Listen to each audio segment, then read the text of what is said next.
Hello everyone and welcome to Rudskogen. This is a track that I'm very unfamiliar with, so let's see how we go on my first ever iRacing sanctioned race.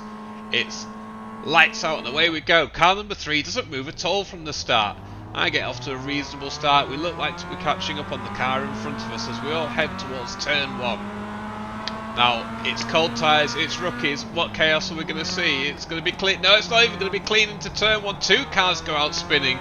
Car number 11, we go past around the outside as we are up into third position. We run wide. Car 11 gets up the inside and then drops it completely behind us.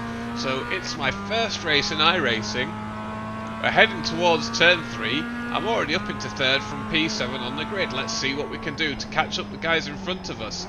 Into turn 3 we go. Oh, and it looks... No, they're both spinning ahead of us. Both cars spinning out right in front of us.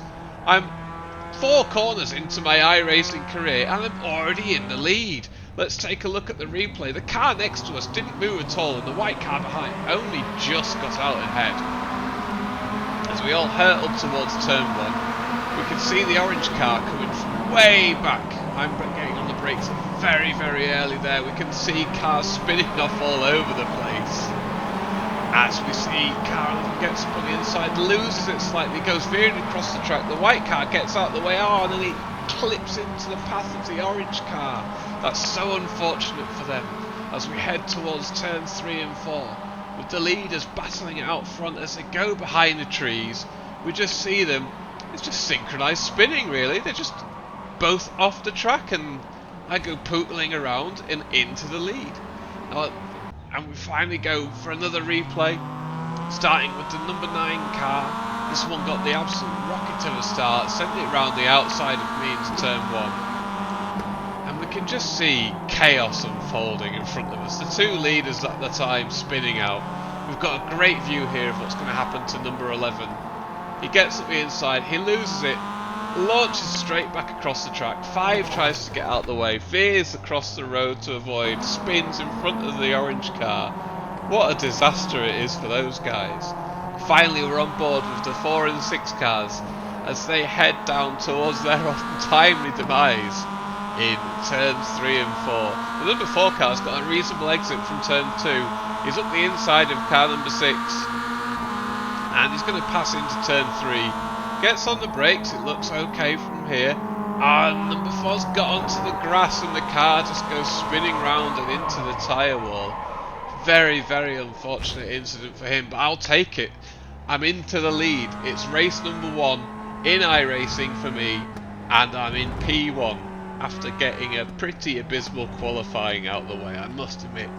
Qualifying did not go well. I was able to post a 1:36 during practice, but when it came to qualifying, I just didn't deliver the goods. I dropped it between turns 3 and 4, just like we saw the other 2 cars, on both of my attempts, leaving me in the middle of the pack with everybody else that hadn't qualified either. At this point, I am feeling incredibly nervous. It's my first race ever in iRacing. I'm in the lead. I've got a reasonable gap to the cars behind me, and those cars might all be damaged. All I have to do is not crash, and I can win this race. The tyres are cold. I've learnt that the Mazda is an absolute handful on cold tyres, so I am taking every corner incredibly tentatively as we go around the last corner of the end of my first lap, and I cross over the line in the lead. We now cut to the end of lap 6 going into lap 7. There's a back marker a fair bit ahead of us, but I'm not worried about him for the time being. I've been trading fastest laps to the guy in P3, but otherwise it's been quite clean. This lap 7 is my fastest lap as we go across the curve into turn 1 and we hug the inside of turn 2. Really, really good challenging opening couple of corners. You've got to maximise your exit in turn 2 in order to take advantage of this long roller coaster of a straight that heads us down into turns 3 and 4. These incredibly tricky corners. You're braking, you're steering, it's high speed, there's a little bit of camber, the road's dropping away from you still. You've just got to slow the car down, stop it squirreling out from underneath you into this next ultra fast 5, 6, 7 section where in qualifying you can be absolutely flat out But here I'm trying to hold on to the tyres, trying not to push the car too much and trying to keep it on the black stuff as I go really wide through 8. I've lost a few tenths of a second through there, but I'm not going to worry about it too much as we head down into the hairpin at turn 10, braking at the 50 metre board, keeping it nice and tidy. I've gone down one gear here, arguably you should have gone down into first as you're really a bit low in the rev range at this point, not great for your torque. And then here we come into this lovely corner. You can really attack the inside of it, and the back marker ahead of us, he must have made a mistake or something, because all of a sudden I am right over him as we come into the last corner of the lap. So I'm thinking at this point, please back markers, I know this is rookies, do you know I'm here? Have you realised I'm here? Are the blue flags waving for you? I'm just praying that I don't get caught up in any of the chaos like we've seen before as we go into turn 1, and the car ahead of us has gone a bit wide and he's gone really deep. He's cut turn 2 completely, he's off the track and he pulls over to the inside and he stays over there and he lets me sail on by. I am absolutely delighted with that. That's one back marker out of the way. My fastest lap has been set.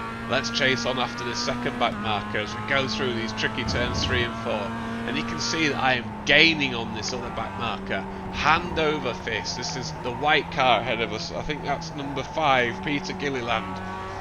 And I'm presuming he's damaged because there's no way, even as a rookie, he should be going this slowly with a normal car. There must be something going on with his car, but he is struggling with it. I'm just hoping again that he has seen me behind him and that he's planning on getting out of the way into the hairpin in front of us. I'm really close behind him, I'm really close. I'm getting really worried about this. I've given myself half a car's width just in case. He gets on the brakes, he's basically ignored me, and then he drives into the wall. I have absolutely no idea what happened there. I'm guessing, I don't know, let's give him the benefit of the doubt, some sort of hardware failure. He just rolls into the wall. I've never seen such a bizarre incident. And now I'm clear of the back markers, I'm out on my own, I've got a commanding lead at this point, I'm a good 14 seconds in the lead. And that is basically that for my race. I don't meet up with any other back markers, I'm not involved in any incidents out here on my own. I keep it clean, I keep it pointing in the right direction, and I can take it home for the win. And here we are, we're going to cut to the end of our last lap. Going through this final little section. I really enjoy this circuit. It's absolutely loads of fun. There's so much time that can be made up, and I've got a lot of learning to do with both this track and this car. But we're going to head across the line. It's my first race win in iRacing on my first sanctioned race. I expected rookies to be carnage. I expected cold tyres to be carnage. I wasn't really expecting absolutely everybody to fall off the face of the earth within 4 corners. I finish up leading every lap, fastest lap, a commanding lead over second position. Absolutely delighted with that one. Please like and subscribe.